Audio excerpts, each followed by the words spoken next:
অনিয়ম দুর্নীতির অভিযোগে গণমাধ্যমের তোপের মুখে পড়লেন মাদকদ্রব্য নিয়ন্ত্রণ অধিদপ্তরের মহাপরিচালক।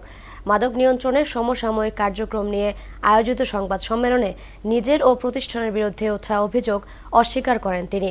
অন্যদিকে মাদকের বিস্তারে নিজেদের ব্যর্থতার কথা স্বীকার করেন সংশ্লিষ্টরা। আর জানাচ্ছেন রেজা খান। মাদক নিয়ন্ত্রণের জন্য আমরা কাজ করছি। সেগুনবাগিচায় মাদকদ্রব্য নিয়ন্ত্রণ অধিদপ্তরে মাদকের বিস্তার রোধে সমসাময়িক কার্যক্রম নিয়ে সংবাদ সম্মেলনের আয়োজন করা হয়।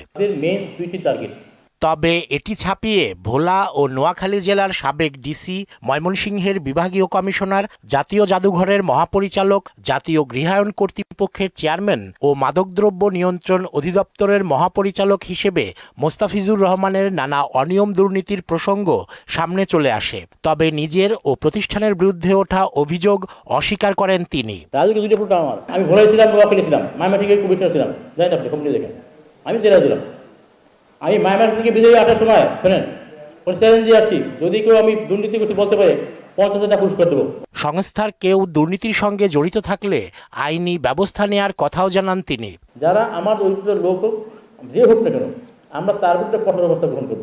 যদিও মাদক নিয়ন্ত্রণ ও মাদকাসক্তের সংখ্যা কমিয়ে আনতে নিজেদের ব্যর্থতার কথা স্বীকার করেন সংশ্লিষ্টরা। মাদককে আমরা তো কন্ট্রোল করতে পারতেছি না, উল্টো মাদক আমাদেরকে কন্ট্রোল করতেছে।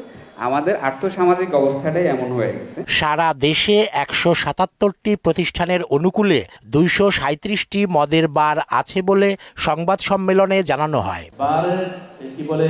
যাতে অনিয়ম না হয়, আমরা চেষ্টা করব যাতে অভিযান অব্যাহত থাকে। রেজা খান, মোহনা সংবাদ, ঢাকা।